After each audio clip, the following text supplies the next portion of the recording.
வணக்கம், எல்லோரும் நல்லா இருக்கீங்கன்னு நினைக்கிறேன். ஸோ இது என்னோடய first ever video in Tamil.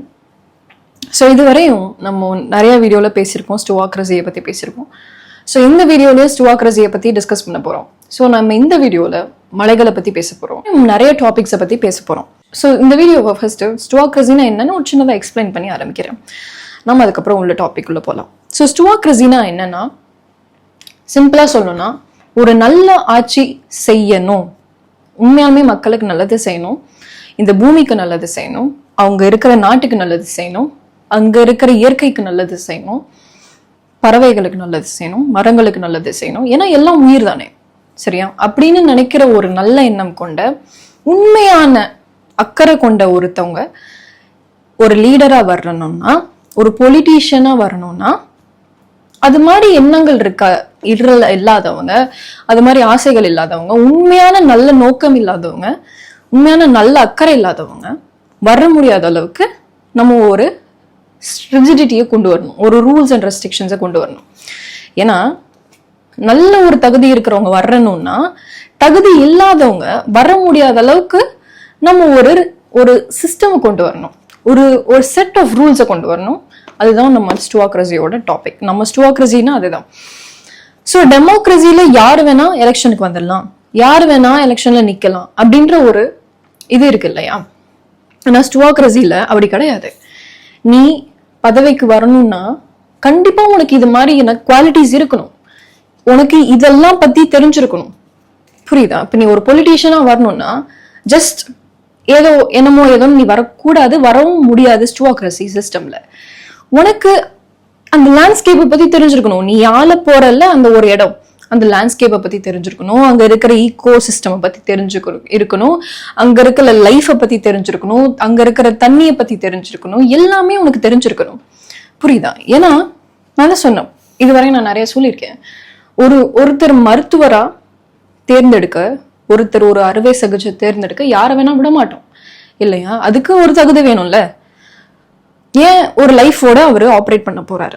He is going to deal with a person's life which is a high stake risk which we can't let anyone to come and do it அப்படின்ற ஒரு இது. அதேதான் when it comes to politics also, that applies even much more in an intense way அப்படின்னு நான் சொல்றேன். Because he is going to do a high stake surgery all at once in like ஒரு broader-ஆன ஒரு people-ல.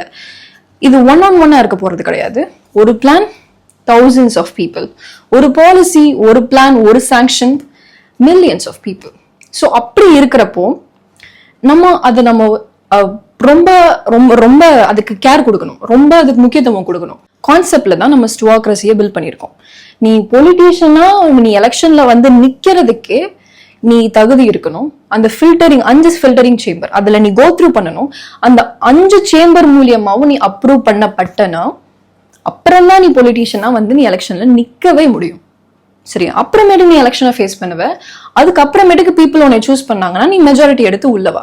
ஏன்னா டெமோக்ரஸியில யார் வேணா வந்துடலாம் அப்படின்னு ஒரு இது இருக்கு. So it is not that I am criticising democracy. Democracy நம்ம கிரிட்டிசைஸ் பண்ணல, ஆனா democracy was needed for that time, தேவைப்பட்டுச்சு. ஏன்னா ஃபெமைன் வந்து நிறைய மேன்மேட் ஃபெமைன் இருக்கு. நேச்சுரல் டிசாஸ்டர்ல நடந்த ஃபெமைனை விட மேன்மேட் ஃபெமைன் ஆன் பர்பஸா மக்களை பட்னி போட்டு, இதெல்லாம் ஏன் கேள்வி கேட்க ஆள் இல்லை அப்படின்ற ஒரு நோக்கத்துல மக்களை பட்னி போட்டாங்க. அதனால நிறைய மக்களை இழந்தோம். நாளைக்கு நீ ஜெயிக்கணும்னா என் ஓட்டு உனக்கு முக்கியம் அப்படின்ற ஒரு சிச்சுவேஷன் வந்தப்போ அப்வியஸா அது வந்து democracy played an intense role in challenging those kind of quality அப்படின்னு அது நம்ம இல்லைன்னு சொல்ல முடியாது. ஆனா இப்ப இருக்கிற சிச்சுவேஷன்ல யாரு வேணா எலெக்ஷனுக்கு வந்துடலாம் அப்படின்றது கூடாது, புரியுதா? ஏன்னா உனக்கு இதை பத்தி தெரிஞ்சிருக்கணும். இது வந்து ஒரு பர்டிகுலர் பொலிட்டீஷியனை அட்டாக் பண்ணி பேசுறது கிடையாது. இதுதான் ஒரு குளோபல் லெவல்ல இதுதான் நடந்துகிட்டு இருக்கு. யார் வேணா பாலிடிக்ஸ்க்கு வந்துடலாம்னு இருக்கக்கூடாது. It is not that I am aiming at one political party R one politician. This is what happening in a broader way. Global இதான் நடந்துட்டு இருக்கு. So that shouldn't be there. If you want to rule me as a leader, you have to know about my landscape, you have to know about my water resources. எல்லாமே நீ தெரிஞ்சிருக்கணும். நீ இன்னைக்கு ஒரு 5 years கான ஆட்சியை மட்டும் நீ எனக்கு கொடுக்க கூடாது. Whatever the principles, whatever the policies you bring to the table, that should function considering the future. புரியுதா? So அந்த ஒரு லாங் டேர்ம் திங்கிங்காக, அந்த ஒரு லாங் டேர்ம் நோக்கத்தோட, தொலைநோக்கு பார்வையோட கட்டப்பட்டதுதான் ஸ்டூவாக்ரசி. இப்போ ஜூம் அவுட் பண்ணி பாரு, இது ஒரு ஃப்ளோட்டிங் ராக். அர்த் வந்து என்ன, ஒரு ஜஸ்ட் ஒரு கல் தான் இல்லையா? ஜூம் அவுட் பண்ணி பார்த்தனா, இந்த ஒரு கல் மிதந்துட்டு இருக்க கல்லுல, ஃப்ரீயா மிதந்துட்டு இருக்க கல்லுல நீ வாழ்றதுக்கு காசு கட்டுற, சாப்பிட்றதுக்கு காசு கட்டுற, எல்லாத்துக்குமே காசு கட்டிட்டு இருக்கு. ஸோ நம்ம ஒரு எக்ஸ்ட்ரீம் சைடு, ஆப்போசிட் சைட்ல இருக்கும். ஸோ இப்போ நம்ம ஒரு நார்மாலிட்டிக்கு வரணும்னா, in between we need a stepping stone நான் சொல்றேன். ஃபார் எக்ஸாம்பிள், ஒரு ரிவர் இருக்குன்னு வையேன், 2 எண்ட் இருக்கு இந்த ரிவருக்கு. இந்த சைடுல இருந்து நீ இந்த பக்கத்து ரிவருக்கு வர்றதுக்கு, இந்த சைடு தான் உனக்கு நார்மாலிட்டி. இந்த சைடு நீ வர்றதுக்கு in between you need a stepping stone. அதுக்காக தான் ஸ்டூவாக்ரசியை தவிர I'm not encouraging any system. So ஸ்டூவாக்ரசியோட வேலை அவ்வளவுதான். I'm not saying this world should follow stewocracy till the end. அப்படி கிடையவே கிடையாது. In fact, we don't need any system. We don't need borders. We don't need all those kind of things. Encourage self-reliance life. அதுதான் என்னோட concept. ஸ்டூவாக்ரசி மூலமா as a government you should encourage the self-reliant life. புரியுதா? என்னால சுயமா வாழ்றதுக்கான ஒரு சிச்சுவேஷனையும் ஒரு சூழலையும் நீ எனக்கு ஏற்படுத்தி கொடுக்கணும் அப்படின்றதுதான் ஸ்டூவாக்ரசியோட ஒரு வேலை. ஸோ அந்த ஒரு ஸ்டேஜுக்கு போறதுக்கு இன் பிட்வீன் ஒரு வேலை தேவைப்படுதுல்ல, அதுல ஸ்டூவாக்ரசியில அந்த ஸ்டூவாக்ரசி மூலமா அந்த வேலையை நம்ம பண்றோம். அப்போ இந்த வேலையை பண்றதுக்கு ஒருத்தர் வேணும், ஒரு பொலிட்டீஷியன் வேணும். ஒரு இடத்துல தான் வேணுமா? உலக அளவுல வேணும். எல்லா இடம், எங்க யார் தான் என்ன, எல்லா இடத்துலயும் மக்கள் தான், எல்லா இடத்துலயும் உயிர் தான், பூமி ஒண்ணுதான், எல்லாமே ஒண்ணுதான். நமக்கு மட்டும் தான் உயிர் இருக்கா? மிருகங்களுக்கு உயிர் இருக்கு, வலி தெரியும்.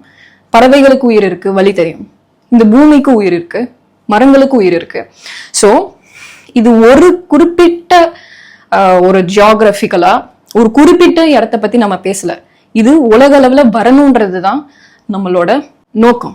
செல்ஃப் ரிலையன்ஸ் லைஃப ஏற்படுத்தி கொடுக்கறதுக்கு எல்லாராலையும் முடியாது. ஜஸ்ட் பிகாஸ் ஒருத்தவங்க நல்லா பேசுறாங்க அப்படின்றனால அவங்க நல்லா ஆட்சி செய்வாங்க அப்படின்னு இல்லை. ஆனா இப்ப நம்மளுக்கு என்ன பிரச்சனைனா, இந்த ஈகோ சென்ட்ரிசம் பத்தி பேசுறதுக்கே ஆள் இல்லை. புரியுதா? சோ இட் டேக்ஸ் பேசுறது வேற, அது எக்ஸிக்யூட் பண்ணி அதை பிராக்டிக்கலா நடத்தி காமிக்கிறது வேற. சோ இப்ப நான் ஸ்டூவாக்ரசியை பத்தி நான் பேசலாம், ஆனா அந்த ஸ்டூவாக்ரசிய அதை என்னால செயல்படுத்த முடியுமா? அந்த செயல்படுத்துறதுக்கு ஒரு திறமை வேணும். கான்செப்ட் பில்ட் பண்ணிடலாம்ப்பா யார் வேணா, ஆனா அதை நடைமுறைக்கு கொண்டு வரணும். புரியுதா? சோ அந்த நடைமுறைக்கு கொண்டு வர்றதுக்கு ஒரு திறமை தேவை. அது ஒரு லீடரால தான் பண்ண முடியும். சோ நம்ம ஸ்டூவாக்ரசி மூலமா முதல்ல நம்ம எதிர்க்கிறதே, ஜஸ்ட் பிகாஸ் நீ popularity of vote, majority of vote வாங்கி நீ ஜெயிச்சுட்டேன்ற ஒரு காரணத்துக்காக நான் உன்னை லீடர்னு கூப்பிட முடியாது. ஸ்டூவாக்ரசியோட இந்த பேரோட அர்த்தமே அதுதான், ஸ்டூவர்ட் பிளஸ் கிரசி, ஸ்டூவாக்ரசி. சோ நீ ஒரு டெம்பரரியா நீ உனக்கு ஒரு கஸ்டடி நீ எடுத்திருக்க, அவ்வளவுதான். நீ எலெக்ஷன்ல ஜெயிச்சா ஸ்டூவாக்ரசியில நீ ஸ்டூவர்டுன்னா நீ கூப்பிடப்படுவ, லீடர்னு கூப்பிட மாட்டேன். சோ ஏன்னா லீடர்னு யாரை கூப்பிடலாம்னா, it takes immense amount of audacity to become a leader. உண்மையாலுமே அதுதான். You have to do the revolution. You should have selflessness behind whatever you're doing. So இங்க வந்து ஒரு பொலிட்டீஷியனை லீடர் நீ ஏன் கூப்பிடணும்? நீ மெஜாரிட்டி ஆஃப் ஓட்டு வாங்கி வந்திருக்குன்றதுக்காக நான் உன்னைய லீடர்னு கூப்பிட முடியாது. ஸோ ஸ்டூவாக்ரசியில அதுதான் நம்ம பேசுறோம். நீ ஸ்டூவர்ட்னு கூப்பிடப்படுவ. ஒரு just because you majority of the vote நீ வாங்கினாலேயோ இல்ல ஒரு பாப்புலாரிட்டி நீ வச்சிருக்கனாலேயோ நீ லீடர்னு ஆகிட மாட்ட. உனக்கு அந்த குவாலிட்டி இருக்கணும், செல்ஃப்லெஸ்னஸ் இருக்கணும், உண்மையான கன்சர்ன் இருக்கணும், உண்மையான அக்கறை இருக்கணும். ஸோ இத பண்றதுக்கு அந்த செல்ஃப்லெஸ்ஸான ஒரு பர்சன் வேணும். அப்படின்னா அந்த பர்சனுக்கு ஈகோ சிஸ்டம் மேல அக்கறை இருக்கணும், இந்த நேச்சர் மேல அக்கறை இருக்கணும், பயோடைவர்சிட்டி மேல அக்கறை இருக்கணும், இந்த பிளானட் மேல அக்கறை இருக்கணும், இந்த எர்த் மேல அக்கறை இருக்கணும். புரியுதா? சோ அப்பேற்பட்ட ஒருத்தரால தான் இந்த மாதிரி ஒரு விஷயத்த கொண்டு வர முடியும். நம்ம செல்ஃப் ரிலையன்ட் லைஃப்னு பேசுறோம்ல, அந்த நிலைமைக்கு நம்மளை தள்ளுறதுக்கு, அந்த நிலைமையை ஏற்படுத்தி கொடுக்கறதுக்கு இங்க ஈகோ சென்ட்ரிசம் தான் ஸ்டார்டிங் பாயிண்ட். புரியுதா? சோ அப்பேற்பட்ட ஒரு பொலிட்டீஷியன் நமக்கு எல்லா இடங்கள்லயும் நம்மளுக்கு வந்தாதான் நம்மளோட அடுத்த ஸ்டெப் செல்ஃப் ரிலையன்ஸ் லைஃபா இருக்கும். ஏன்னா ஒரு மரம் வளர்க்குறோம், ஒரு மரம் வளர்றதுக்கு அவ்வளவு நாள் ஆகுது, அவ்வளவு வருஷம் ஆகுது. ஆனா அந்த ஒரு மரத்தை அழிக்கிறதுக்கு நிமிஷங்கள் போகுது, ஒரு மணி நேரம் போகுது, அவ்வளவுதான் போகுது. சோ அதுதான் நம்ம பேசுறோம். நம்ம என்கரேஜ் பண்ணலாமே. அப்ப செல்ஃப் ரிலையன்ஸ் லைஃப் நம்ம இப்போ இருந்தே செல்ஃபா நம்ம என்கரேஜ் பண்ணலாம்னா பண்ணலாம். இப்ப நம்ம இண்டிவிஜுவலாவே பிராக்டிஸ் பண்றதுல பண்ணலாம்னா பண்ணலாம். பட் ஏன்னா ஸ்டூவாக்ரசி மூலமா என்ன பண்றேன்னா அந்த இது இன்னும் சிம்பிளா சொல்லணும்னா it is not a system built to protect the citizens through the government from the government. புரியுதா? கவர்மெண்ட் மூலியமா நான் உன்னை ப்ரொடெக்ட் பண்ண பார்க்கல, கவர்மெண்ட் இருந்து உன்னை ப்ரொடெக்ட் பண்ண பாக்குறேன் அப்படின்ற ஒரு இதுதான் அந்த ஸ்டூவாக்ரசியோட நோக்கம். ஒரு மரம் வளர்றதுக்கு பல மாசங்களாவது வருஷங்கள் ஆகுது, ஆனா அதை அழிக்கிறதுக்கு நிமிஷங்கள் ஆகுது இல்லையா? சோ அதை நடக்க விடாம பாக்குறதுக்கு நான் என்னதான் செல்ஃப் ரிலையன்ஸ் லைஃப் எஸ்டாப்ளிஷ் பண்ணி நான் பீஸ்ஃபுல்லா வாழ்ந்துகிட்டு இருந்தாலும் ஒரு கவர்மெண்ட் ஒரு லாவை சாங்ஷன் பண்ணிருச்சு, ஒரு பிளான போட்டுருச்சுன்னா ஒண்ணுமே பண்ண முடியாது. என் பீஸ் ஒரு நிமிஷத்துல குறைஞ்சு போயிரும்ல. நான் கஷ்டப்பட்டு குருவி மாதிரி சேர்த்து கட்டி வச்ச லைஃபை நீ அழிச்சிட்டு போயிடுவல. கவர்மெண்ட் ஒரு நிமிஷத்துல அழிச்சிடக்கூடாது அப்படின்றதுக்காக அதுக்காக தான் கட்டப்பட்ட சிஸ்டம் தான் ஸ்டூவாக்ரசி. சரியா? சின்னதா எக்ஸ்பிளைன் பண்ணணும்னா இதுதான். ஸோ இப்போ நம்ம டாபிக் உள்ள போவோம். மலைகளை பத்தி பேசுறதா வீடியோ இதுவா? ஸோ மலைகள் எதுக்காக அழிக்கிறோம், எதுக்காகலாம் அழிக்கிறோம் அப்படின்னு நமக்கு பேசுறதுக்கு முன்னாடி மலைகளை அழிச்சா என்னென்ன வரும் அப்படின்னு நம்ம பேசுவோம். தண்ணி ஷார்டேஜ் வரும், அது கண்டிப்பா தெரிஞ்ச விஷயம். மலைகள் அழிச்சா தண்ணி ஷார்டேஜ் வரும், கிளைமேட் மாறும், நிலச்சரிவு ஏற்படும், அங்க இருக்கிற உயிரினங்களோட வாழ்வாதாரம் அழிஞ்சு. சோ மலைகள் அழிச்சா இந்த மாதிரி பிரச்சனைகள் வரும்ன்றதெல்லாம் நமக்கு தெரியும் இல்லையா? என்னென்ன பர்பஸ்க்காக இந்த மலைகளை அழிக்கிறாங்கன்றத நம்ம பேசலாம். மலைகளை அழிச்சு அந்த மலைகள்ல இருக்கிற மினரல்ஸை திருடுறதுக்காக மலைகளை அழிக்கிறாங்க. புரியுதா? குவாரிங் பண்றாங்க, மைனிங் பண்றாங்க. அதாவது அந்த மலைகளை அழிச்சு அங்க இருக்கிற மினரல்ஸ, அங்க இருக்கிற எலிமெண்ட்ஸை திருடுறதுக்கு நடக்கிற வேலைகள்னால மலைகளை அழிக்கிறாங்க. அதுக்காக தேவைப்படுது. இன்னொரு விஷயம் எதுக்காக, அந்த கல்லுங்கள்லாம் வேணும், மலைகளை அந்த உடைச்சு அந்த கல்லை வச்சு வீடு கட்டணும், அதை கட்டணும், இதை கட்டணும்ன்றதுக்காக அதை அழிக்கிறாங்க. சோ இதெல்லாம் நான் பண்ணணும்னா எனக்கு மலைகள்ல இருக்கிற மரங்கள் இருக்கக்கூடாது. மலைகள்ல இருக்கிற மரங்களையும் அழிக்கிறோம். ஏன்னா மரங்கள் இருந்தா இதுக்கெல்லாம் நமக்கு இடைஞ்சலா இருக்கும். பத்தாவதுக்கு மலைகள்ல இருக்கிற மரங்களை வச்சு அதை வச்சு ஒரு எக்கனாமியை நம்ம பில்ட் பண்ணிட்டு இருக்கோம். ஒரு சைடு மரங்களை அழிச்சிட்டு, மலைகள்ல இருக்கிற மரங்களை அழிச்சிட்டு நமக்கு தேவையான பிளான்டேஷனுக்கு, டீ பிளான்டேஷனு, கார்டமன் பிளான்டேஷன், நமக்கு தேவையான எக்கனாமி தர்ற பிளான்டேஷன்ஸ் நம்ம விளைச்சல பண்ணிட்டு இருக்கோம். இன்னொரு சைடு அந்த மலைகளோட சரிவுகள்ல வீடு கட்டிட்டு இருக்கோம். அந்த வீடுகளோட எண்ணிக்கை அதிகமாக்கிட்டு இருக்கு. மலைகள்ல டேம் கட்டிட்டு இருக்கோம், டெய்லிங்ஸ்னு சொல்லுவோம். ஸோ அதெல்லாம் நம்ம டீப்பா டிஸ்கஸ் பண்ணுவோம் போக. ஸோ இந்த பர்பஸ்க்காக எல்லாம் மலைகளை அழிக்கிறோம். மலைகளை அழிச்சா லேண்ட்ஸ்லைடு வருது, சாயில் எரோஷன் நடக்குது, கிளைமேட் மாறுது, அங்க இருக்கிற உயிரினங்கள் கஷ்டப்படுது, அழிய போகுது. இதெல்லாம் நடக்குதுன்றது நமக்கு ஒரு தெரியும். கை இப்படி புடிச்சிட்டு இருக்கு. அங்க இருக்கிற மரங்களோட வேர்கள் தான் அந்த மண்ணை இப்படி புடிச்சு வச்சிட்டு இருக்கு. உண்மையுமே அந்த மலைகளை தாங்கிட்டு இருக்குது அந்த மரங்கள். அந்த மரங்களை இப்ப நம்ம அழிச்சிட்டு நமக்கு தேவையான பிளான்டேஷனுக்காக, டீ பிளான்டேஷனுக்காகவும், கார்டமன் பிளான்டேஷனுக்காகவும், ஏன்னா இதெல்லாம் நமக்கு பைசா தரக்கூடியதுனால நம்ம இந்த மலைகள் எல்லாம் காலி பண்ணிட்டு நம்ம இந்த பிளான்டேஷன் பண்றோம். அப்போ இந்த மண்ணை இப்படி பிடிச்சு வைக்கிறதுக்கு ஆள் இல்லாம மழை பெஞ்சா இதெல்லாம் அடிச்சுட்டு, இந்த மண்ணெல்லாம் அடிச்சுட்டு கீழே வந்துட்டு இருக்கு. இது இப்படி இருக்கிற இடங்கள்ல நீ வீடு கட்டுனா, மரத்தை அழைச்சிட்டு வீடு கட்டினா அங்க புடிச்சிருக்க கையை எடுத்துட்டு நீ சும்மா இது ஒரு ஸ்ட்ராங்கான வீடாவும் இருக்காது. இந்த இடத்துல நீ கட்டுற அட் எனி பாயிண்ட் இந்த மலைகள் சரிஞ்சு கீழே விழலாம். புரியுதா? அப்போ அந்த இடத்துல ஒரு ஹை ரிஸ்கான ஜோன்ல தான் நீ வீடு கட்டுற. இப்போ வயநாடு எடுத்துக்குவோம். 2024 ஜூலைல நடந்த ஒரு லேண்ட்ஸ்லைட்ல 298 பேர் இறந்து போயிருக்கிறாங்க. அப்போ அதுக்கு பின்னாடி இருக்கிற காரணம் என்ன அப்படின்னு பார்த்தோம்னா, நிறைய காரணம். அப்வியஸ்லி ஹெவி ரெயின்ஃபால்னு சொல்றோம். ஹெவி ரெயின்ஃபால், மழை அதிகமா பெஞ்சிச்சு, அது ஒரு காரணம். பத்தாததுக்கு ஏன் உனக்கு மழை இவ்வளவு பெஞ்சிருந்தாலும் உனக்கு இவ்வளவு இம்பாக்ட் வந்திருக்காது மரங்கள் அங்க இருந்திருந்தா. ஆல்மோஸ்ட் ஃப்ரம் 1950 to 2018 இந்த கேப்ல வரை மட்டும் 62% கிரீன் கவர் அந்த இடத்துல லாஸ் ஆயிருக்குன்னு நம்ம சொல்றோம். 1950 இருந்து 2018 இந்த கேப்ல மட்டுமே 62% அங்க இருக்கிற மரங்கள் அழிக்கப்பட்டிருக்கு. அதுக்கு பதிலா கல்டிவேஷன், டீ பிளான்டேஷன், கார்டமன் அது மாதிரி போயிருக்கு. அதுக்கு பதிலா குவாரிங் நடந்துட்டு இருக்கு. ஒரு சைடு குவாரிங், மைனிங் எல்லாமே நடந்துட்டு இருக்கு. வீடுகள் அதிகமா இருக்கு. சோ அர்பனைசேஷன் ஒரு பெரிய காரணம், டிஃபாரஸ்டேஷன் ஒரு பெரிய காரணம். அந்த ரெயின்ஃபால்னால வந்த இம்பாக்ட் இவ்வளோ வஸ்டானதுக்கு காரணம் இதுவும் தான். It is not that landslide is something like இவ்வளோ மழை பெஞ்சா வர்ற எஃபெக்ட் இன்னெவிட்டபிள் தான். பட் இதோட டேமேஜ் இவ்வளோ அதிகமா இருக்கிறதுக்கு காரணமே மனுஷங்க பண்ணின ஒரு வேலை. ஆல்மோஸ்ட் 298 பேர் அதுல இறந்து போயிருக்காங்க. ஆயிரத்துக்கும் மேல இன்ஃப்ராஸ்ட்ரக்சர், வீடுங்க, ஸ்கூலுங்க, பிரிட்ஜுங்க, இது மாதிரி நிறைய வந்து அழியப்பட்டிருக்கு. அப்போ அந்த இடத்துல எவ்வளவு வீடுகள் கட்டப்பட்டிருக்கு, மைனிங் வேலை நடந்துட்டு இருக்கு. ஸோ இப்ப இதெல்லாம் தான், இத்தனைக்கும் அது ஒரு ஹை ரிஸ்க் ஜோன்னு நம்ம அங்க பிளாக் பண்ணியிருக்காங்க. ஆனாலும் அதை வந்து பெருசா கண்டுக்காம நம்ம பாட்டுக்கு நம்ம இந்த வேலையை பண்ணிட்டு இருந்தனால அது ஒரு இன்னெவிட்டபிளான ஒரு சிச்சுவேஷன் ஆகி இவ்வளவு பெரிய வர்ஸ்டான ஒரு தலைவலியை கொண்டு வந்து விட்டுருச்சு. ஸோ கிளவுட் பர்ஸ்ட்னு சொல்லுவோம். கிளவுட் பர்ஸ்ட்னா என்னன்னு பார்ப்போம். ஒரு இடத்துல படக்குன்னு அந்த மேகம் உடைஞ்சு அந்த ஒரு இடத்துல மழை அதிகமா கொட்டுறது தான் கிளவுட் பர்ஸ்ட். ஸோ அதுதான் ஹெவி ரெயின்ஃபால். கிளவுட் பர்ஸ்ட் ஒரு பெரிய ரீசன் சொல்றோம். இந்த கிளவுட் பர்ஸ்ட் எதனால நடக்குதுன்னு பார்ப்போம். இப்போ இதுதான் ஒரு மலைன்னு வச்சுக்கோங்களேன். இப்போ நம்மளுக்கு குளோபல்ல வார்ம் அதிகமாயிட்டே போயிட்டு இருக்கு, டெம்பரேச்சர் அதிகமாயிட்டு இருக்கு. ஸோ அதனால ஹீட் அதிகமாய் போயிட்டு இருக்கு இந்த அட்மாஸ்பியர்ல.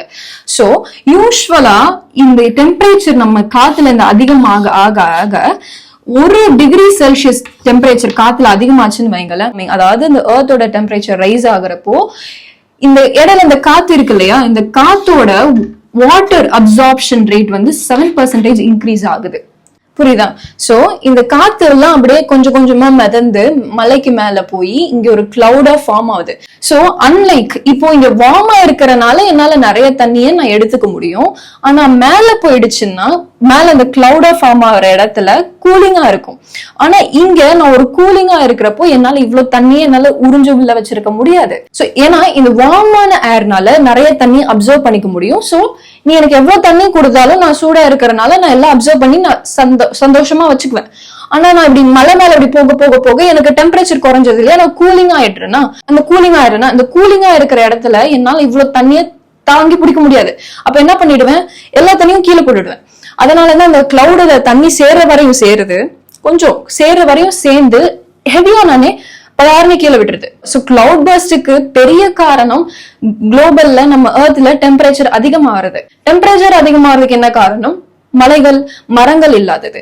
அது மட்டும் இல்லாம இப்படியே இந்த கிளவுட் பர்ஸ்ட் ஆகி இந்த மலை கீழே விழுந்தாலும் அந்த தண்ணி இப்படி ஒரேடியா அப்படி ஹெவியா அப்படி கீழே வருது இல்லையா, அது தடுக்கும். இந்த ட்ரீயோட கெனாப்பி வந்து கொஞ்சம் கொஞ்சமா அதோட இம்பாக்ட வந்து அப்படி புடிச்சு தாங்கி படார்னு கீழே விழாம கொஞ்சம் கொஞ்சமா தாங்கி கொஞ்சம் ஜென்டிலா அப்படி அப்படி அப்படி ஸ்லோவா அப்படி விழும், பரவும். ஒரு பேரனா இருக்கிற ஒரு ஸ்டீப் சர்ஃபேஸ்ல நான் தண்ணி ஊத்திட்டேன்னா வேகமா வந்து விழுமா? இதே இந்த ஸ்டீப் சர்ஃபேஸ்ல நிறைய குச்சிகள் அங்கங்க நட்டு வச்சு கல்லுங்களை நட்டு வச்சு நான் ஊத்துனேன்னா கொஞ்சம் அப்படி அப்படி பரவி ஸ்லோவா வந்து விழும்ல. சோ அது நடக்க மாட்டேங்குது. ஏன்னா மரங்களை நம்ம அழிச்சிட்டோம். மேகம் ஏன் வெடிச்சு இப்படி கீழே விழுந்து ஒரே இடத்துல இப்படி மழையா பெய்யுதுன்னா இதுதான் காரணம். சரியா? It is not that cloud burst இதுவரை நடந்ததே கிடையாதானா, இப்போ கிளவுட் பர்ஸ்ட் நடக்கிற ஒரு ஒரு ஒரு ஃப்ரீக்வன்சி அதிகமாயிட்டு இருக்கு. கிளவுட் பர்ஸ்ட் நடக்கிறது அதிகமா நடந்துட்டு இருக்கு இப்ப தீஸ் டேஸ்ல. So cloud burst is not something நம்ம அது நடக்கவே நடக்காதா, இயற்கையாவும் நடக்காதானா நடக்கும். ஆனா இப்ப அது நடக்கிற ஃப்ரீக்வன்சி அது அடிக்கடி இப்ப நடக்குது. அது ஒரு பெரிய ரீசனா இருக்கு லேண்ட்ஸ்லைடுக்கு பின்னாடி இப்பெல்லாம். அப்போ அது காரணம் என்ன? நம்ம என்ன சொல்லிடுவோம், ஹெவி ரெயின்ஃபால் தான் ரீசன், இந்த ஃபிளட் இந்த இடத்துல நடந்ததுக்கு, இங்க லேண்ட்ஸ்லைட் நடந்ததுக்கு ஹெவி ரெயின்ஃபால் தான் ரீசன் சொல்லிடும். அப்போ நம்ம கிளவுட் ரீசனுக்கு என்ன காரணம்? டிஃபாரஸ்டேஷன் ஒரு காரணம். இப்போ வயநாடு சிச்சுவேஷன்ல பார்த்தோம்னா 62% ஆல்ரெடி அதுங்க இருந்த கிரீன் கவர் பிட்வீன் 1950 to 2018 மட்டுமே 62% அங்க இருந்த அந்த கிரீன் கவர் வந்து அதாவது மரங்களை அழிச்சிட்டோம். அப்போ மரங்கள் இல்லாத சிச்சுவேஷன்னால உனக்கு நிறைய கிளவுட் பர்ஸ்ட் அதிகத்துக்கு சான்சஸ் அதிகமாயிடுச்சு. ஸோ இது எல்லாமே ஒரு காரணம். ஸோ அது மட்டும் இல்லாம மைனிங் நடக்குது, அர்பனைசேஷன், நிறைய வீடுங்க, நிறைய ஸ்கூல்ஸ், நிறைய அது இதுன்னு எல்லாமே நம்ம அழிச்சிட்டு கட்டினதுனால வயநாடு லேண்ட்ஸ்லைடுக்கு பின்னாடி இது ஒரு பெரிய காரணம் இது. சோ இப்ப நம்ம பேசிட்டு இருக்க இதே டைம்ல ஜம்மு அண்ட் காஷ்மீர்ல ஆல்மோஸ்ட் 11 பேர் இறந்து போயிருக்கிறாங்க லேண்ட்ஸ்லைட்னால. ஃபிளட் அதிகமாயிட்டு இருக்கு. காரணம் என்னன்னா cloud burst, heavy rainfall, again urbanisation, நிறைய வீடுங்க அது மாதிரிலாம் அங்க வந்தனால இது ஒரு பெரிய ரீசனா சொல்றாங்க. இப்ப அதே மாதிரி நாகாலாந்துல இப்போ நம்ம பேசிட்டு இருக்கோம். நாகாலாந்துல ஃபிளட், லேண்ட்ஸ்லைடு 11 லொகேஷன்ல இது மாதிரி நடந்துகிட்டு இருக்கு. சோ ஆல்மோஸ்ட் 8 பேர் இறந்து போயிருக்காங்க, 15 பேர் இன்ஜூர் ஆயிருக்காங்கன்னு சொல்லிட்டு இருக்காங்க. சோ இன்னும் இது அபிஷியலான இன்னும் டேட்டா வந்து நமக்கு இப்போ ஆன்கோயிங் நியூஸ்ல இருக்கு. சோ டேட்டா வேரி ஆகலாம். So cloud burst is not something என்ன தடுக்க முடிஞ்சுக்கலாம், எஸ்கேப் ஆக முடிஞ்சுக்கலாம்னு இல்லை. ஆனா அதோட ஃப்ரீக்வன்சி அதிகமானது காரணம் நம்ம ஹியூமன் ஆக்டிவிட்டிஸ் தான். இந்த இடத்துல இயற்கையை நம்ம சீண்டாம வச்சிருந்தோம்னா இது நேச்சுரல் டிசாஸ்டர் நடக்கக்கூடியதுதான். ஆனா இதோட இம்பாக்ட் இவ்வளவு வர்ஸ்ட் ஆகாம இருந்திருக்கும். இப்போ நம்ம வசதிக்காக, நம்மளோட சுயநலத்துக்காக, நம்மளோட எக்கனாமி பாக்குறதுக்காக, இப்ப எக்கனாமினா இப்போ ஒரு இடத்துல டீ பிளான்டேஷன் வருதுன்னு வைங்களேன். டீ பிளான்டேஷன் ஒரு கார்பரேட் அவங்களோட சுயநலத்துக்காக டீ பிளான்டேஷன் பண்றாங்க. அந்த மலை அவங்களுக்கானது மட்டுமா, இல்ல அந்த ஊர்ல இருக்கிற ஜனங்களுக்கான மட்டும் அவங்களுக்கு உரியது மட்டுமா மலைகள்னு பார்த்தா கிடையாது இல்ல. சோ இப்போ ஒரு மலை இந்தியால இருந்தாலும் சரி, இந்தோனேஷியால இருந்தாலும் சரி, அந்த மலை இந்த உலகத்தோடது. எல்லாரும் நல்லா இருக்கணும்னா இயற்கையை அழிக்காம இருக்கணும். இயற்கை சீற்றங்களுக்கு பார்டர்ஸ் கிடையாது. நம்ம மனுஷனோட சுயநலத்துக்காக நம்ம பார்டர்ஸ் பிரிச்சு வச்சிருக்கோம். ஆனா இயற்கையோட சீற்றங்களுக்கு பார்டர்ஸ் கிடையாது. இந்தோனேஷியாவோட மலை அழிஞ்சா எனக்கு என்னன்னு நம்ம இருக்க கூடாது. மலேசியால இருக்க மலை அழிஞ்சா என்னன்னு நம்ம இருக்க கூடாது. கேரளால இருக்கிற மலை அழிஞ்சா என்னன்னு நம்ம இருக்க கூடாது. எல்லா மலையும் எல்லா மக்களுக்கும் எல்லா உயிரினங்களுக்கும் உரியது. நம்ம இது மட்டும் பத்தி பேசுறோமே. இப்போ டீ பிளான்டேஷன் எடுத்துக்கோங்களேன். ஒரு டீ பிளான்டேஷன், ஒரு கார்பரேட் கம்பெனி, இல்ல ஒரு இண்டிவிஜுவல், ஒரு சார்ட் ஆஃப் குரூப் ஆஃப் பீப்புளோட சுயநலத்துக்காக, அவங்களோட ப்ராஃபிட்டுக்காக ஒரு மலை அளிக்கப்படுது. அப்புறம் டீ பிளான்டேஷனும் கார்டமன் பிளான்டேஷனும் ஏதோ ஒரு பிளான்டேஷன் நடக்குது. அந்த பிளான்டேஷனை வச்சு அவங்க காசு பாக்குறாங்க, அவங்க நல்லா இடுறாங்க. ஆனா அந்த ஃபியூச்சர் ஜெனரேஷன் என்ன ஆகுது, அந்த ஜெனரேஷன் என்ன ஆகுது, அது ஒரு டவுட் இருக்குல்ல, அது ஒரு கொஸ்டின் இருக்குல்ல. அது ஏன் நம்ம பார்க்க மாட்டேங்கிறோம்? இப்போ ஒரு மலை அழிக்க 8 பில்லியன் பாப்புலேஷன் மக்களுமே அதுக்கு அப்ரூவல் கொடுத்தாலுமே, ஒரு சின்ன மலை இருக்குன்னு வச்சுக்கோமே, அந்த மலை அழிக்கிறதுக்கு இந்த உலகத்துல இருக்கிற பாப்புலேஷன் மொத்த பாப்புலேஷனுமே நான் சைன் பண்ணி கொடுத்தாலுமே அழிச்சுக்கோங்கன்னு அதை அழிக்க கூடாது. நீ ஒரு கவர்மெண்டா இருந்தா நீ ஒரு கவர்மெண்ட், அவ்வளவுதான். நீ எப்படி நீ ரிசோர்ஸ்ல கைய வைப்ப? ஒரு மலை உருவாக்குறதுக்கு மில்லியன்ஸ் ஆஃப் இயர்ஸ் ஆகுது. ஆனா அதை அழிக்கிறதுக்கு சில மாதங்கள் போயிடுதுல்ல. ஒரு சைடு அப்படியே கரையா அரிச்ச மாதிரி மலையை அரிச்சு நோண்டி நோண்டி எடுக்கிறோம் மைனிங்காக. ஒரு மைனிங் பண்றோம், அதுல இருக்கிற மினரல்ஸ்க்காக பண்றோம். மினரல்ஸோட குவான்டிட்டி என்னமோ கொஞ்சோண்டு தான், ஆனா அதுல இருக்கிற வர்ற வேஸ்ட் ரொம்ப அதிகம். அந்த ரெசிடியூ வரும்ல, அது முக்காவாசி ராக்கா தான் இருக்கும், கல்லு. அப்ப அந்த டெப்ரீஸ கார்பரேட் வராங்க, அந்த கார்பரேட் அதை எடுத்துட்டு போக மாட்டாங்க. அவங்களுக்கு அது தேவை கிடையாது. ஏன்னா அது தேவையில்லாம இங்க இருந்து எடுத்துட்டு போறதுக்கு அவங்க ஒரு டிரான்ஸ்போர்ட் வைக்கணும், அது தலைவலி. அது ஏன் பண்ண போறாங்க? அப்ப அவங்க ஒரு மலைக்கு வருவாங்க, மலையை அடிச்சு நொறுக்குவாங்க, அவங்களுக்கு தேவையான மினரல்ஸ் நோண்டி எடுத்துக்குவாங்க. அப்ப மீதி அந்த இப்ப 100, இப்போ ஃபார் எக்ஸாம்பிள் ஒரு 100ன்னு வச்சுக்கோங்க, ஒரு 100% ஒரு மலையை உடைக்கிறாங்கன்னா, ஒரு இந்த பீஸ் ஆஃப் ராக் தான் ஒரு 100%. அதுல இருக்கிற மினரல் குவான்டிட்டி என்னவோ ஒரு 1 to 5% இருக்குன்னு வச்சுக்கோங்க. அப்ப பேலன்ஸ் 95% ராக் தான். அந்த ராக் தான் வேஸ்டேஜ். அது உடைச்சாச்சு, மலையில இருந்து தனியா எடுத்தாச்சு. அது என்னதுமா பண்ணுவாங்க? அதை நல்லா அரைச்சு மண்ணாக்கி அதை வச்சு ஒரு டேம் கட்டிடுறாங்க. ஸோ மைனிங் நடக்கிறப்போ நான் ஒரு கார்பரேட் இருக்கு, அது வருது, அந்த மலைக்கு வருது. அந்த கார்பரேட் அங்க இருக்கிற மினரல் என்ன, கோல்டோ வைரமோ இல்ல வேற கோபால்ட்டோ ஏதோ ஒண்ணு ஒரு மினரல் அவங்களுக்கு தேவைப்படும். அதை அங்க டிடெக்ட் பண்ணிடுவாங்க, அதனால வந்துடுறாங்க. அதை மலையை உடைக்க ஆரம்பிச்சிருவாங்க. மலையை உடைக்க அதுல ஒரு 100%னா ஒரு 100% அந்த ராக்குன்னா அதுல 1 to 2% உங்களுக்கு அதுல அந்த மினரல் கிடைக்கும்னு வச்சுக்குவோம். அப்ப மீதி இருக்கிற 99%, 95% கல்லு, ராக்கு, அது உடைச்சாச்சு, மலையில இருந்து தனியா பேத்து எடுத்தாச்சு, டிரான்ஸ்போர்ட் பண்ணி ஓகே இது ரெசிடியூ, இது வேஸ்டேஜ்னு மலையில இருந்து அவங்க இறக்க மாட்டாங்க. அந்த மலையிலேயே அதை ஒரு குப்பை மாதிரி டம்ப் பண்ணிடுவாங்க. அதுதான் என்னன்னா, இப்போ இது ஒரு டேம் மாதிரி கட்டிடுவாங்க. சரியா? இது ஒரு டேம் மாதிரி கட்டிடுவாங்க. சோ இந்த டேம் என்ன பண்ணும்னா, இந்த டேம் மாதிரி கட்டிடுறாங்களா, அதே கல்லை வச்சு உடைச்சாங்கல்ல, அதே கல்லை வச்சு ஒரு டேம் மாதிரி கட்டிடுவாங்க. கான்கிரீட் வச்சு கட்டுறது கிடையாது, கல்லுங்களை வச்சு அங்க இருந்த மண்ணுங்களை வச்சு மட்டும் ஒரு சும்மா ஒரு ஒப்புக்கு ஒரு டேம் மாதிரி கட்டிடுறாங்க. கட்டிட்டு மீதி திருப்பி நோண்டிக்கிட்டே தானே இருப்பாங்க. இதை வச்சு ஒரு பேஸ்மெண்ட் மாதிரி இந்த டேமை கட்டிடுறாங்களா, மீதி உடைக்க தேடிக்கிட்டே தானே இருப்பாங்க. தேடல் நிக்க போறது இல்லையே. அப்போ அந்த தேடல கிடைக்கிற மீதி கல்லு, மீதி ரெசிடியூ எல்லாம் கிரைண்ட் பண்ணிடுவாங்க. அது பெரிய பெபிள்ஸ் எல்லாம், பெரிய ராக் எல்லாம் உடைச்சு மண்ணாக்கி அந்த மண்ணை இங்க போட்டுடுறாங்க. இது மண் அப்படி போட்டு இது குப்பையை தேக்கி வைக்கிற இடம் மாதிரி இந்த டேம் செயல்படுவாங்க. மண்ணு தான் அந்த குப்பை. இந்த குப்பையில நிறைய கெமிக்கல் இருக்கும், நிறைய ரெசிடியூஸ் இருக்கும். சோ இந்த டேமோட பர்பஸே என்னன்னா, இவங்களுக்கு இது ஒரு ரெசிடியூ. இங்க இருந்து இந்த ராக்கு வந்து பேலன்ஸ் கிடைக்கிற ஒவ்வொரு தேடலையும் கிடைக்கிற மினரல்ஸ் போக மீதி இருக்கிற ராக் அவங்களுக்கு ரெசிடியூ. அதை இங்க டம்ப் பண்ணி வைக்கிறாங்க, அரைச்சு டம்ப் பண்ணி வச்சிடுறாங்க. இப்படியே வச்சுக்கிட்டே போவாங்க. நாளைக்கு இது அதிகமாயிடுச்சா, இந்த வேஸ்ட் வந்து அதிகமாயிடுச்சா, என்ன பண்ணுவாங்கன்னா திருப்பி இதோட ரைஸ் பண்ணுவாங்க. தேவைப்பட்ட இன்னொரு இடத்துலயும் அதை கட்டுவாங்க. சோ மேல மேல இதோட அளவை வந்து இந்த டேமோட சைஸை வந்து இன்க்ரீஸ் பண்ணிக்கிட்டே போவாங்க. அப்ப இந்த வேஸ்ட் எல்லாம் இங்க தேங்கிக்கிட்டே இருக்குமா. அப்ப என்ன ஆகும்னா, இப்ப மழை பெய்யுது வச்சுக்கோங்க, கிளவுட் பர்ஸ்டிங் நடக்குதுன்னு வச்சுக்கோங்க. கிளவுட் பர்ஸ்ட்னால இப்ப ஹெவி ரெயின்ஃபால் நடக்குது இந்த இடத்துல, இங்க மலையில இது எல்லாமே ஒரு மலையில நடந்துகிட்டு இருக்கு.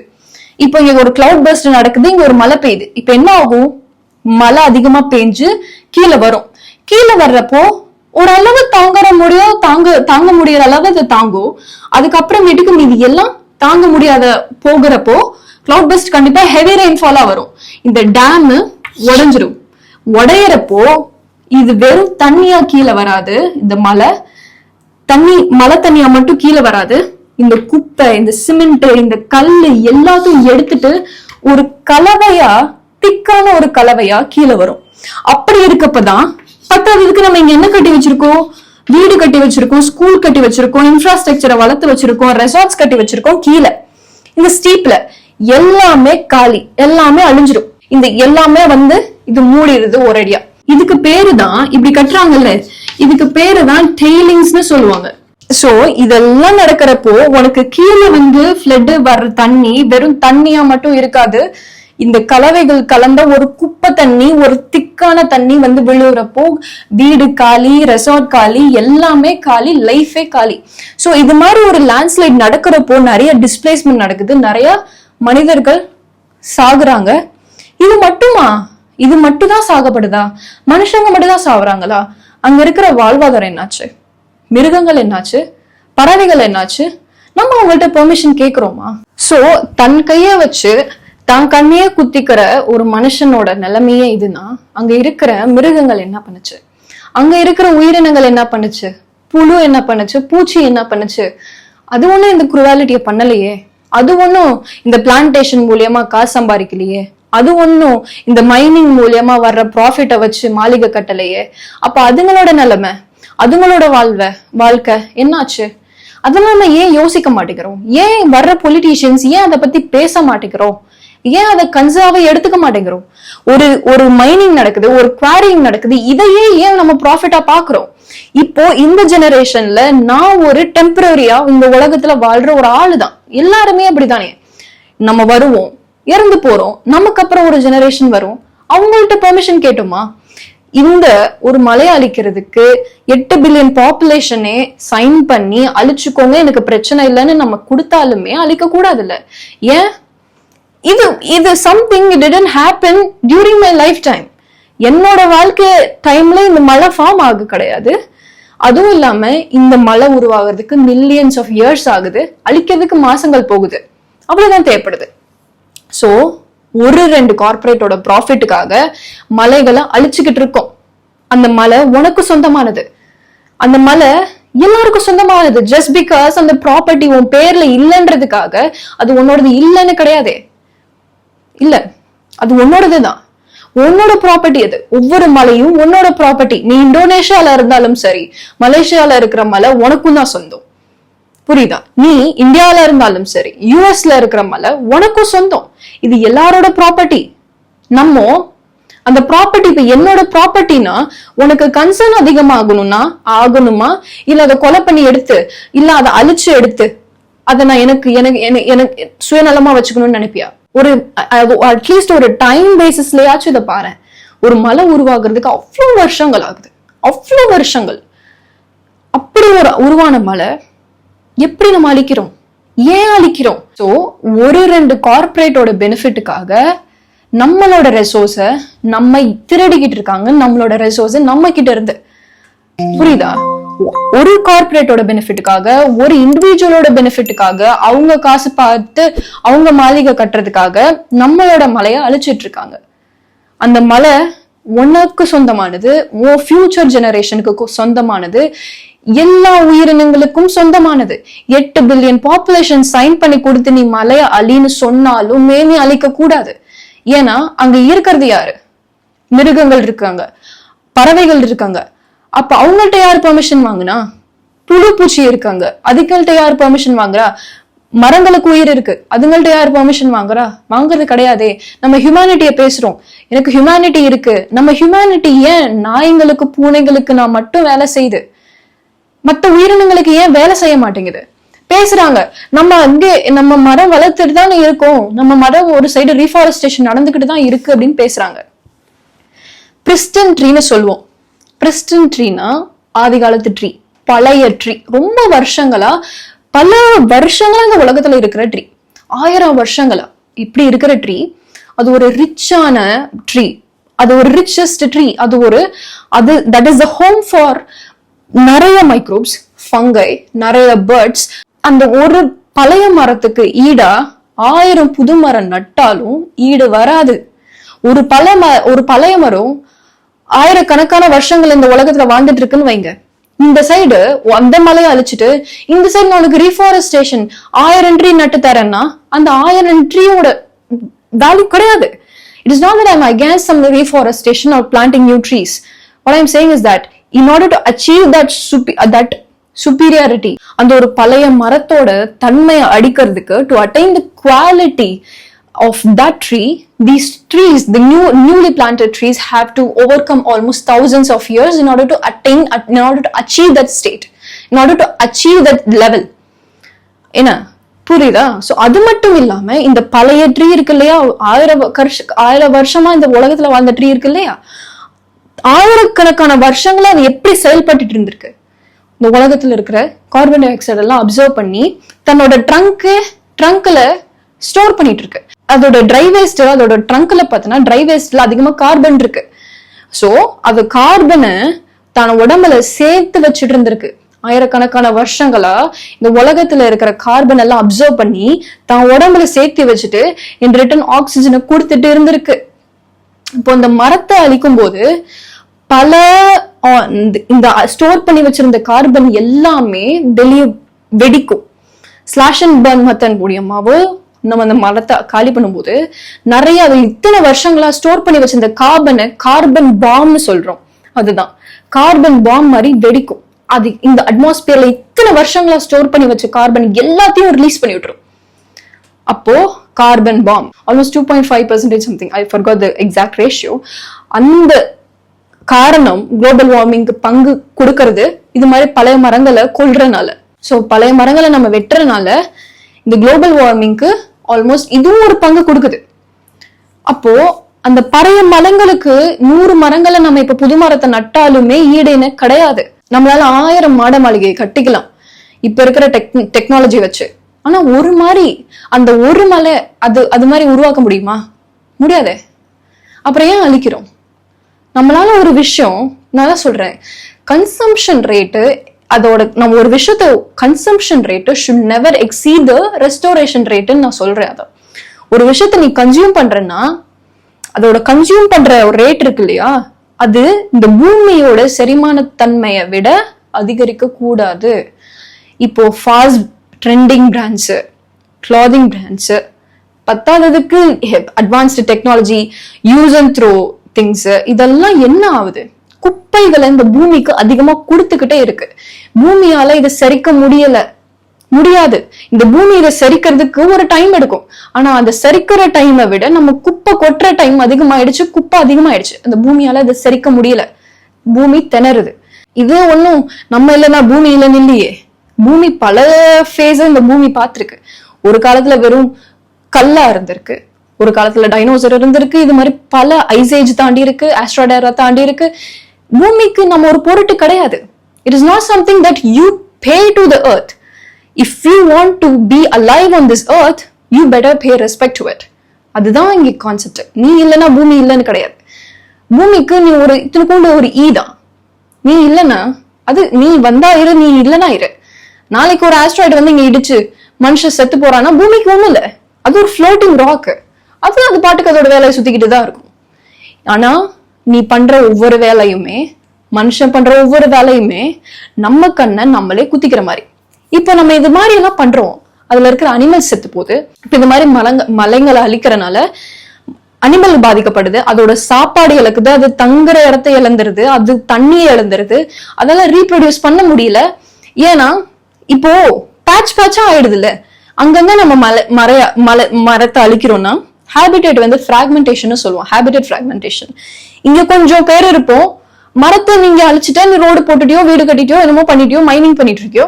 இப்போ நான் இங்க கொஞ்சம் பேர், நாங்க இங்க இருக்கோம், அந்த சைடுல கொஞ்சம் பேர் இருப்பேன், அது இடையில ரொம்ப தள்ளி போயிட்டேன், அங்க பிச்சு பிச்சு பிச்சு பிச்சு இந்த மரங்கள் அழிக்கிறதுனால பிராக்மெண்ட் ஆயிடுது.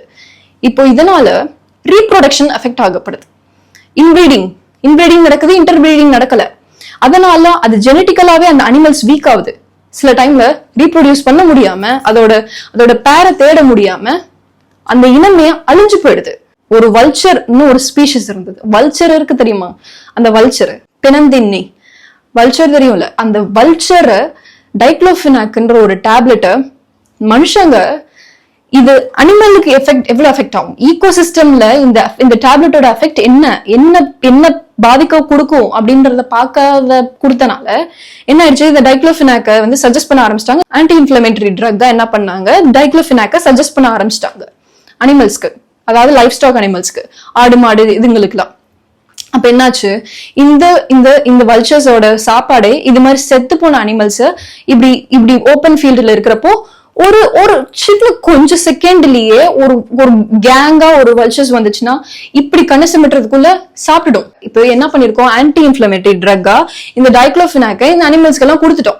இப்ப என்னாச்சு, இந்த ஆடு மாடு செத்து போயிடும், ஒரு டைம்ல செத்து போயிடுச்சோ, நோய் தாங்க முடியாம செத்து போயிடுச்சோ, இதை தூக்கி இப்படி பொதுவெல்ல வீசிட்டோம்னா இப்ப என்ன பண்ணுச்சு, வல்ச்சர் எப்போதும் போல வந்துச்சு, செத்து போன அனிமலை சாப்பிட்டுச்சு. ஆனா இப்போ அந்த செத்து போன அனிமல் உடம்புல டைக்ளோஃபினாக் ட்ரக் இருக்கு.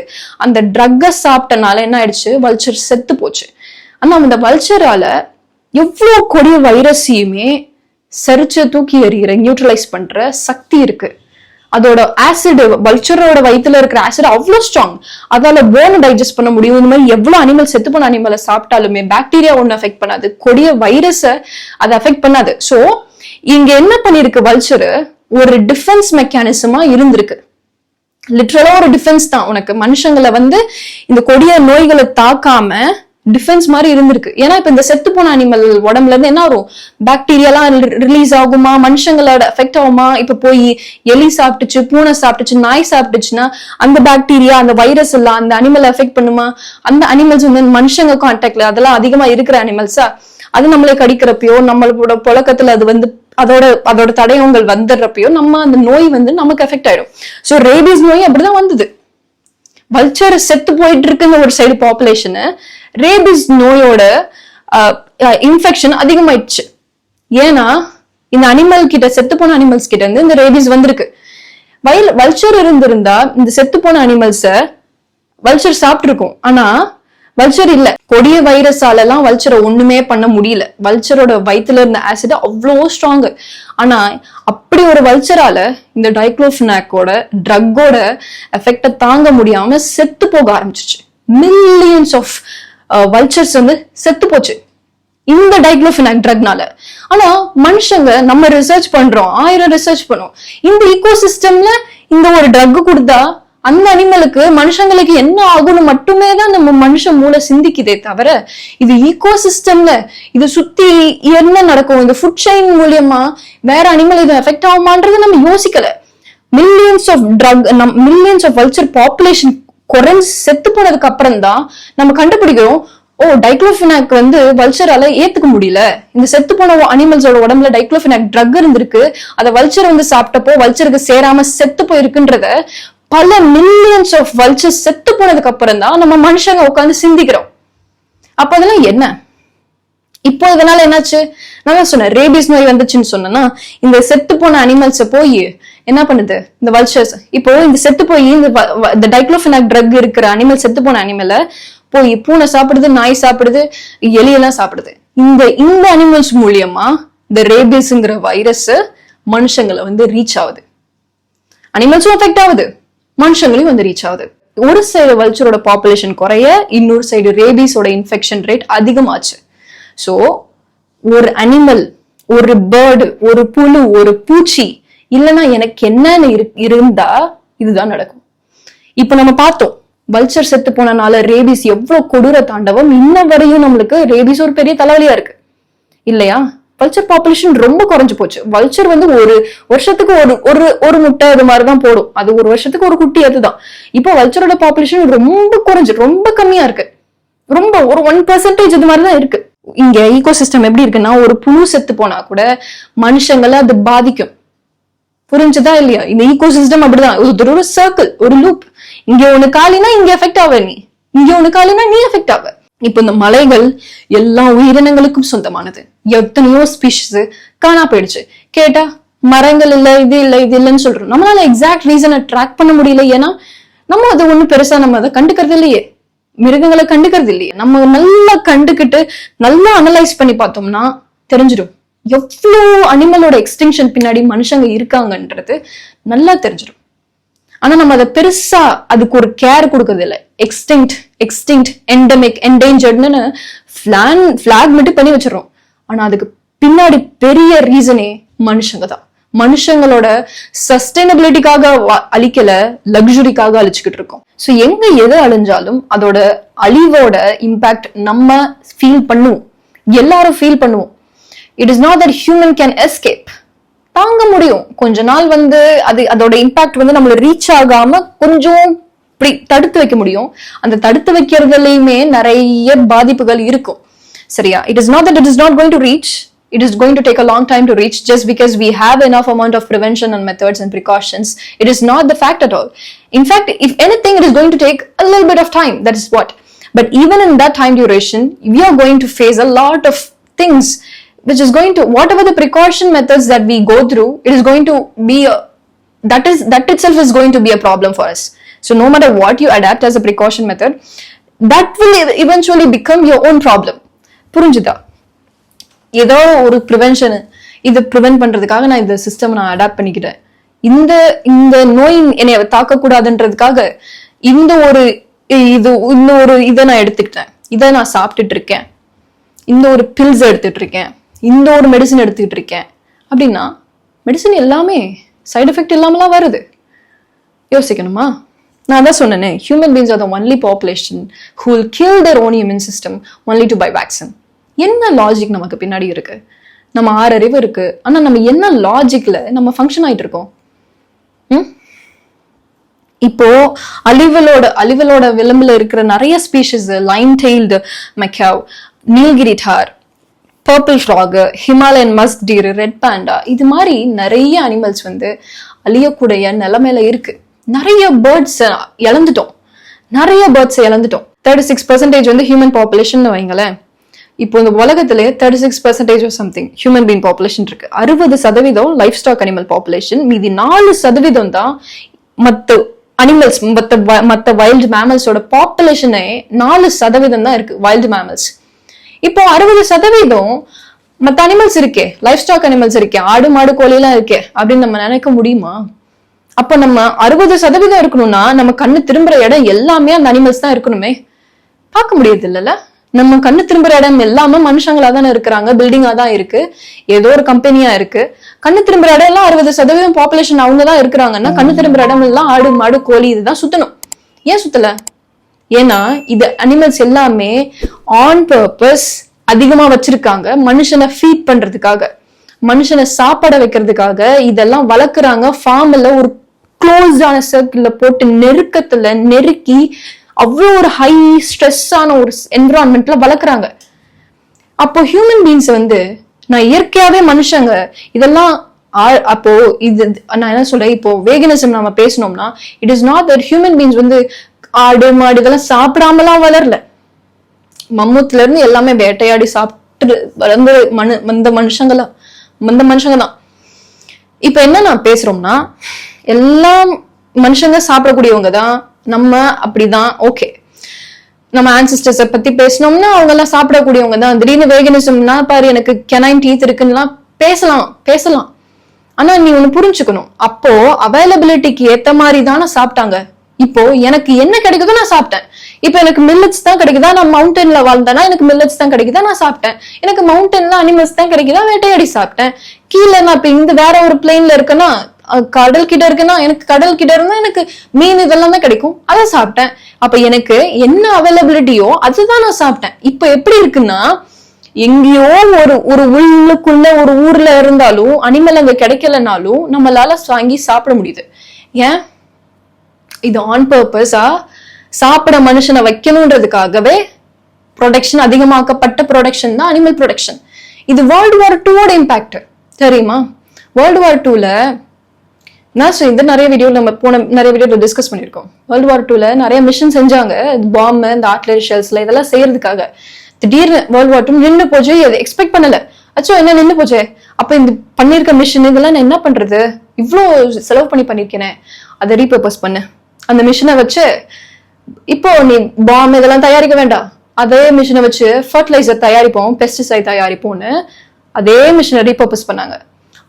அதுல வந்து ஃபர்டிலைசரை, பெஸ்டிசைட்ஸ் ஃபீல்டுல போட்டாங்க, விளைச்சல் அதிகமாச்சு, கிராப் ப்ரொடக்ஷன் அதிகமாயிடுச்சு, கற்பனை செய்ய முடியாத அளவுக்கு அதிகமாயிடுச்சு. அப்போ அதிகமாயிடுச்சா, நான் கொடுக்கணுமே, மக்களுக்கு கொடுத்தா சீப்பான விலையில கொடுக்குற மாதிரி ஆயிட்டு போயிடுமே, ஏன்னா ப்ரொடக்ஷன் அதிகமாயிடுச்சே.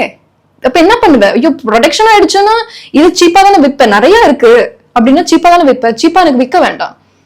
அப்போதான் ஒரு மார்க்கெட்டிங் யுக்தி ஏல செய்து என்ன பண்றாங்க, சரி இந்த விளைச்சல் அதிகமான சோளக்கருது, சோயா இதெல்லாம் என்ன பண்ணுவோம், அனிமல்ஸ்க்கு ஃபீட் பண்ணுவோம், அனிமல்ஸை சாப்பிட வைப்போம், அனிமல்ஸ் சாப்பிட்டு நல்லா வளரட்டும், அப்புறமேட்டுக்கு அந்த அனிமலை ஸ்லாட்டர் பண்ணி மனுஷங்களுக்கு சாப்பிட கொடுப்போம் அப்படின்னு ஒரு யுக்தியில ஒரு கார்பரேட்டோட மூளைனால வந்ததுதான் இது. புரியுதா இல்லையா? சோ அப்ப அது சரி, அப்ப அந்த அனிமல் எல்லாம் ஃப்ரீயா மேய விட்டு வளர்த்தா ஒரு தலைவலி, அதுக்கு இடம் நிறைய தேவைப்படும். அப்ப என்ன பண்ண, எல்லா அனிமலையும் ஒரே இடத்துல ஆட, ஒரே சின்ன இடத்துல ஆட, ஃபார்ம், அனிமல் ஃபார்ம்னு வந்துச்சா, அனிமல் ஃபார்ம்ல அடைச்சாங்க. நிறைய அனிமல்ஸ் ஒரே இடத்துல நல்லா தள்ளுற மாதிரி, நல்லா குப்பையை தள்ளுற மாதிரி தள்ளிட்டு தான் இருக்காங்க இன்ன வரையும். அதுக்குள்ளேயே வச்சு ஃபோர்ஸ் ஃபீட் பண்ணாங்க, சாப்பிடு சாப்பிடு சாப்பிடு, சோளக்கருது சாப்பிடு, சோயா சாப்பிடு, இப்படியே நல்லா சாப்பிட வச்சு வளர்த்தாங்க. இப்ப நெருக்கடியான சூழ்நிலை வளர்ந்துட்டு இருக்கா, அப்ப அதுக்கு நோய் வருமா? ஏன்னா ஒரு இத்தனை கூண்டு ரூம்குள்ள இத்தனை பேரா, 100 பேரா அப்படின்னு இருக்கப்ப நோய் வருமா? அப்ப என்ன பண்ணாங்க, அப்போ ஆன்டிபயோட்டிக்ஸ் வச்சிருந்தாங்க. சரியா? இந்த மாதிரி ஆன்டிபயோட்டிக்ஸ் எல்லாம் வச்சிருந்தாங்க. அந்த ஆன்டிபயோட்டிக்ஸ் எதுக்காக வச்சிருந்தாங்கன்னா, சோல்ஜரு அப்ப சண்டை போட்டாங்கல்ல World War IIல, அவங்களுக்கு தேவைப்பட்டா கொடுக்கணும், அவங்களுக்காக தான் தயாரிச்சது. அதெல்லாம் என்ன பண்ணாங்க, சரி லோ டோஸ்ல இந்த அனிமல்ஸ்க்கு எல்லாம் கொடுப்போம்னு லோ டோஸ்ல கொடுத்தாங்க ஃபார்ம் அனிமல்ஸ்க்கு.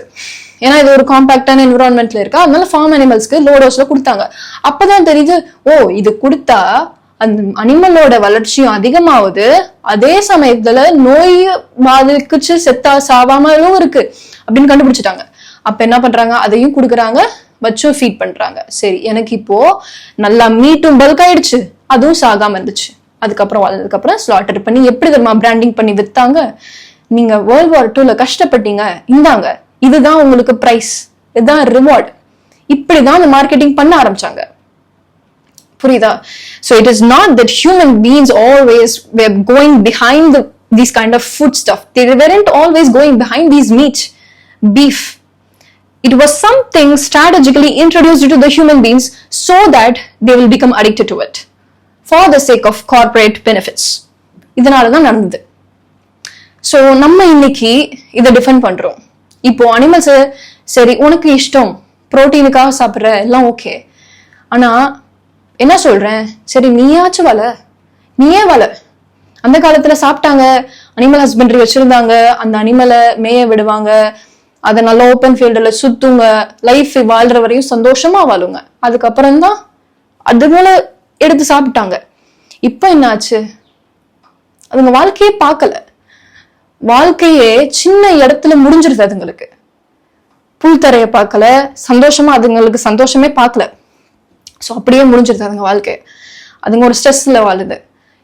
இப்படியாப்பட்ட ஒரு அனிமலை தான் நம்ம சாப்பிட்றோம். இது மட்டும் இல்லாம சேச்சுரேட்டட், நிறைய கொழுப்பு, டிரான்ஸ்ஃபேட், அது இதுன்னு எல்லாம் சேர்த்து தான் நமக்கு வந்து சேருது. நம்ம வாய்க்கு வந்து சேரும்போது நிறைய ட்ரக், நிறைய கெமிக்கல், நிறைய கொழுப்பு இதெல்லாம் சேர்ந்துட்டு தான் வந்து நம்ம வாய்க்கு வருது. அப்போ அது மீட் மட்டும் கொண்டு வரல, புரோட்டீன் மட்டும் கொண்டு வரல, நிறைய நோயவும் கொண்டு வருது.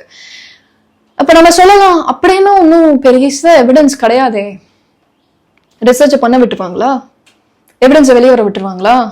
அப்படி மீறி பண்ணா எவ்வளவு பெரிய விஷயம் நடந்துட்டு இருக்கு தெரியுமா? சைலன்ஸ் பண்றதுக்கு இதெல்லாம்.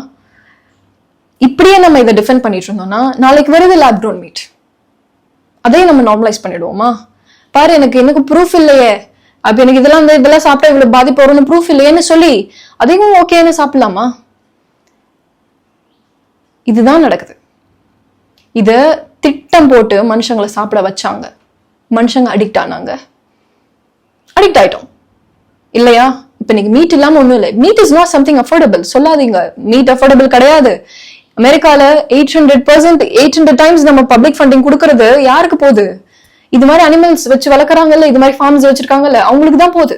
You are paying indirect tax. நீ கொடுக்கற டாக்ஸ் அவங்களுக்கு போகுது. இது வந்து பிளான்ட் பேஸ்டா ஒருத்தவங்க வச்சு ஃபார்ம் நடத்துறாங்கன்னா அவங்களுக்கு போறது கிடையாது. 800 times more amount of public funding goes to these kind of animal farms. யூரோப்ல 1200 times. Whatever the public funding that we pay to them, it goes to the pockets of these kind of farms. So it is something we are encouraging in an indirect way. It's not that you are paying much amount of cost for the plant-based stuff. It is just that you are paying in a direct way for the sake of plant-based, whatever the protein sake or whatever any kind of food stuff that you're going for. Whatever you're going to buy as a plant-based stuff, whatever you're going to buy, you're going to pay it as by paying the wholesome amount. But if in case you're going to buy these kind of animal-based stuff, you're paying an indirect tax. It's not that you are getting at a cheap price. புரிஞ்சுதா? So இதுதான். So எல்லாமே ஏதோ பேசிட்டு இருந்தோம். So இதுதான், எந்த ஈகோசிஸ்டம்ல எந்த animal அழிஞ்சாலும் பாதிச்சாலும் நம்ம எஃபெக்ட் ஆகப்படும். ஒரு மனுஷன் எவ்வளவு சுயநலமாயிட்டோம்னா நம்மளோட பசிக்காக, நம்மளோட டேஸ்டுக்காக 60% ஆன் பர்பஸா அனிமல்ஸை வச்சிருக்கிறோம். அது இயற்கையாவே அதிகமா இல்ல, ஆன் பர்பஸா வச்சிருக்கிறோம். ஆண் கோழி குஞ்சுங்களை என்னமா பண்ணுவாங்க? ஃபார்ம்ஸ்ல ஷெட் பண்ணிடுவாங்க. தேவைப்படாது எனக்கு இது முட்டை கொடுக்காத கோழின்னு அதை போட்டு உண்மையான அந்த மிஷின் அப்படியே ஒரு மாதிரி இப்படி இருக்கும், அதுல போட்டு பீஸா போயிடும். ஆண் கோழி குஞ்சுங்க வாழ்க்கையே பார்க்கல, குண்டா இருக்க, அது அதோட இது பையனு தெரிஞ்சு போச்சுன்னா அது பீஸா ஆக்கிட்டுறாங்க. இதான் நடக்குது. இவ்வளோ ஒரு குரூவாலிட்டி. நம்ம சொல்லலாம், நம்ம ஆன்சிஸ்டர்ஸ் சாப்பிட்டாங்களே, நம்ம ஆன்சிஸ்டர்ஸ் சின்னோண்டு வீட்டுல வாழ்ந்தாங்க. ஒரு ஜெனரேஷன் 3-4 ஜெனரேஷன் அந்த வீட்டை பார்த்துடும், அந்த வீட்லயே வாழ்ந்துட்டோம். குகைக்குள்ள வாழ்ந்தாங்க, மண் வீடு கட்டி வாழ்ந்தாங்க, குடிசையில வாழ்ந்தாங்க. நம்ம செவத்துக்குள்ள தானே வாழ்றோம். ஒருத்தருக்கு 2-3 ப்ராப்பர்ட்டி வச்சிருக்கோம், நல்லா ஏசி போட்டு வாழ்றோம், ஃபேனுக்குள்ள வாழ்றோம், லைட் வச்சு வாழ்றோம், எல்லாமே வச்சு வாழ்றோமே. நம்ம ஆன்சிஸ்டர்ஸ் கதையை நம்ம எப்படி பேச முடியும்? இதுக்கு பின்னாடி கார்பரேட் பிளான் பேஸ்டு ஸ்டஃப்க்கு பின்னாடியும் கார்பரேட்டோட வேலை இருக்கு. நான் இல்லைன்னே சொல்லல. ஆனா ஒவ்வொரு வருஷமும் 41% காடுகள் அழிக்கப்படுறது பீஃப் இண்டஸ்ட்ரிக்காக. காடுங்களை, மரங்களை அழிச்சு அந்த இடத்த பீஃப் இண்டஸ்ட்ரி ப்ரொடக்ஷனுக்காக வச்சிருக்கிறாங்க, கேட்டில் ரான்ச்சிங்காக வச்சிருக்காங்க. அதிகமா வாட்டர் கன்சியூம் பண்ற இண்டஸ்ட்ரி எது தெரியுமா? மீட் இண்டஸ்ட்ரியும், இது மாதிரி மீட் இண்டஸ்ட்ரியும் அக்ரிகல்ச்சரல் இண்டஸ்ட்ரியும் தான். அக்ரிகல்ச்சர் கூட இருக்கட்டும், விடு. மீட் இண்டஸ்ட்ரி அதிகமா வாட்டர் அதிகமா குடிக்கிறது. நம்ம இப்ப ஏஐ பேசுறோம், ஏஐ வாட்டர் கன்சியூம். சைலண்டா பல வருஷங்களா நம்ம தண்ணியை உறிஞ்சு குடிச்சிட்டு இருந்தது இந்த பீஃப் இண்டஸ்ட்ரி, மீட் இண்டஸ்ட்ரி. ஏன் பேசல? ஏன் அது நம்ம கண்ணுக்கு தெரியல? இன்னைக்கு ஏஐ பேசுறோம், ஏஐ தண்ணி குடிக்குது. ஏஐ கம்பெனி எஸ்டாப்ளிஷ் பண்றது, வாட்டர் ஸ்கேர்சிட்டி இருக்கிற இடத்துல எஸ்டாப்ளிஷ் பண்றாங்க, ஏஐ வாட்டர் கன்சியூம் பண்ணுது, எல்லாம் ஆமா நடக்குது. ஆனா இத்தனை வருஷமா உன் தண்ணிய ஸ்ட்ரா போட்டு உறிஞ்சிட்டு இருந்திருக்கு இந்த பீஃப் இண்டஸ்ட்ரி, மீட் இண்டஸ்ட்ரி. இன்னமும் உறிஞ்சிட்டு இருக்கு, உரியதான் போகுது. இன்னும் 4 வருஷத்துல 4 பில்லியன் பாப்புலேஷன், பாதி வேர்ல்ட் பாப்புலேஷன் வாட்டர் ஸ்ட்ரெஸ் ஆன ஏரியால தான் வாழ்வோம். ஆல்மோஸ்ட் 4 வருஷத்துல 20-700 மில்லியன் பீப்புள் இந்த அவங்க ஹோம்லேண்ட விட்டு வேற ஊருக்கு, வேற நாட்டுக்கு போறாங்க தண்ணி பஞ்சனால. யாரு வசதி இருந்தா பிழைக்கலாம் ஓரளவுக்கு. வசதி இல்லாதவங்க தண்ணி தாக இடிக்குமே, என்ன பண்றது? மீட் இன்னைக்கு காம்ப்ரமைஸ் பண்ண முடியல, நாளைக்கு தண்ணி தாக அடிச்சா எப்படி காம்ப்ரமைஸ் பண்றது?